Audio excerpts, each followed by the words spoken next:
All right, good afternoon, everyone. I have a question to ask. What is happening? What is happening in Jamaica? And why is it that after the earthquake, we are not seeing strong activation from the Christian church speaking out and sharing with the country that we need to get into prayer? I am a Christian. I am a concerned person in this society. But today it's not about denomination. Today it's not about what religious sect you're about. But I'm appealing more so to those of us who are concerned. What is happening to our country? What is happening in this country? We have seen an earthquake recently that shook this island, and at such magnitude, 7.7 in actuality. And we have heard that not one fatality has been reported, no death. Isn't God in that? How can some years ago, a country like Haiti had experienced a category 7 thereabout in its approximation, suffered an earthquake, and has lost so much people, boys, girls, under buildings, death, rising up, bodies scattered all over the place. And here in Jamaica and other Caribbean islands, we had no report of a fatality. What is that saying? This is something for us to consider. And I believe, it's my opinion, that God is sending a warning. God is saying to us that we were on the brink of death. We were in the position where we could have lost our lives, and our lives were virtually in His hands.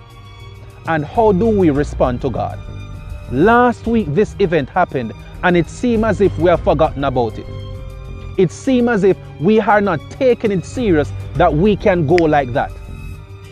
Yes, we have violence. Yes, we have crime. It's all over. But what are we doing as Christians? Are we praying for our country? Are we praying for the world? Are we praying enough? When I see the buildings in Haiti flattened down to the earth, when I see the death and the boys lying on the road dead, and people crying and in pain, this could have been Jamaica. This could have been our island.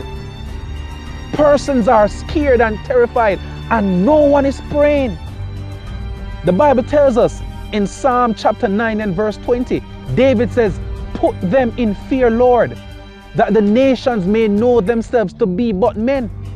God is waking us up to the reality that we need to get our lives together. Christians needs to wake up. The church needs to get active, because God always sends a warning before destruction. No, I don't want destruction. I don't want to see dead bodies and people, babies and home persons being torn apart. No, I don't want to see that. But God is sending us a message that we need to rise up. We need to get up. We need to take our lives more seriously. Crime and violence, the year just started, and we are actually witnessing something like an epidemic in Jamaica. My appeal to us, my appeal to the churches, my appeal to the citizens is to take heed to the signs of the times. Take heed to what's going on. This is a serious time we're in. We're having the experience of the coronavirus. All these events and cataclysmic development taking place all over the world.